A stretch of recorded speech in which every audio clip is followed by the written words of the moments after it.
What's going on, guys? Welcome to Everything Always. My name is Michael Broman, aka Allfire. Sony delivered on what we'd all been calling for over a year this past. The side effects of having all of them on the silver screen side by side is that the comparisons are no longer theoretical, and nostalgia happens to be a hell of a drug. In the wake of the film's release, rumors everywhere that Sony could be developing future projects for both Tobey and Andrew, want them back for future Marvel crossovers, and even the possibility of an Amazing Spider-Man 3, leading to today's report that it's actually trending on Twitter. We're going to separate fact from fiction here, issue the normal spoiler warning to take everything with a grain of salt as we tread into, well, grain of salt territory with the rumors that are out there and what could possibly happen with a Spider-Man 3. But yes, truly, fans are enthusiastically pushing for Andrew Garfield back as Spider-Man. We're breaking it all down, but first, if you could grab the subscribe button. We do daily Marvel content here at the channel, and that's all we do. Everything from official Easter egg breakdowns, trailers, recaps, and news stories like today, all the way to the anonymous 4chan plot leaks, industry insider scoops, and everything in between. So if that sort of thing's for you, consider hitting the subscribe button, leaving a comment down below.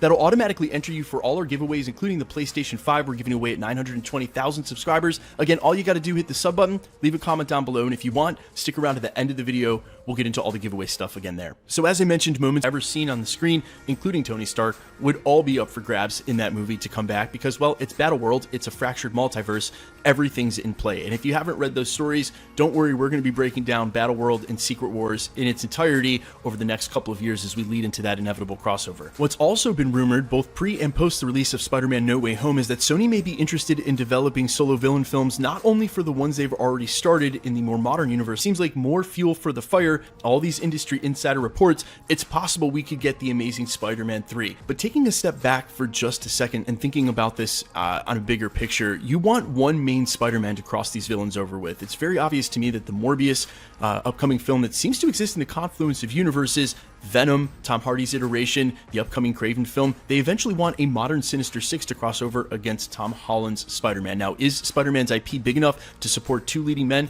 Possibly, and again, nostalgia is a hell of a drug. Fans calling for this to be made in the wake of the Snyder Cut getting released on HBO. I would say we live in a world where anything can happen, especially when a fan's voice is loud enough, but there are just so many opportunities for him to cross over in upcoming films, perhaps Secret Wars, Battleworld, even the future of the live-action Spider-Verse, pouring money into Tom Holland's iteration of the character, especially now that he's been disconnected from the MCU in the way that he has with that Forgotten spell. Again, all of those things still transpired and are real to him and his character, but as he fits into the rest of the Marvel Cinematic Universe, he's lost a relationship with a lot of people. What tied him there, it seemed like Sony was doing that on purpose as he's going to start to cross over to their modern Sinister Six. Is it big enough to support an Andrew Garfield solo film? Sure. Could they possibly go that route and commit to doing that? It's possible, but again, I think this just already leads to confusion. Look, I know it's really hard for people who watch videos like mine to think that anybody could get this wrong, but there are a lot of people in the world who went and saw Spider-Man No Way Home this weekend who think that it's all one big Marvel universe, don't know the difference between Fox and Sony, don't know which movies are which, or even all of the movies in the MCU. There's still multi-levels of casual fans, and so that sort of confusion and the comparison, the preferential treatment towards one Spider-Man, the story beats that would have to be the same in comparisons in real time, what if both movies wanted to use the same narrative? It gets confusing. I'd like to see Andrew Garfield and even Tobey Maguire's Spider-Man in the future of the MCU, and again, I think Secret Wars puts everything back on the table, including Tony Stark.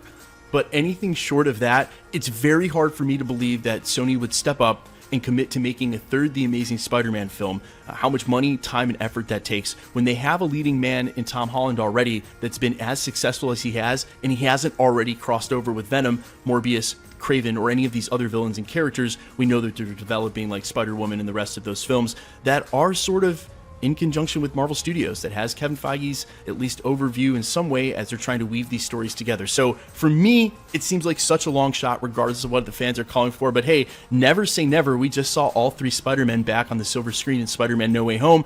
Look, crazier things have happened, and you know, Fans are going to call for what they want. The hope is eventually, though, that this is not for naught, all for naught, and that these characters do have a future somewhere else, because it was awesome to see them back, but it seems like fans just want more. And if that's why you brought them back, and fans have given you the green light to keep using them, and I'm not saying put them in every Spider-Man film, I'm just saying, hey, keep them on the hip, keep them on the side. That's why I don't want to see Marvel killing characters they don't have to kill. Maybe it was time for Tony Stark to go. RDJ wanted to retire from the character, but for me, you leave all the characters in the sandbox, so when we get to the next Secret Wars, or when we get to the next, even Secret Invasion, the more characters, the merrier. I just want to see these huge comic splashes, these wars I remember from the stories, play out on the big screen. The more characters for that, the better. Guys, let me know all your thoughts down below. I didn't even mention Miles Morales, which seems like the next live action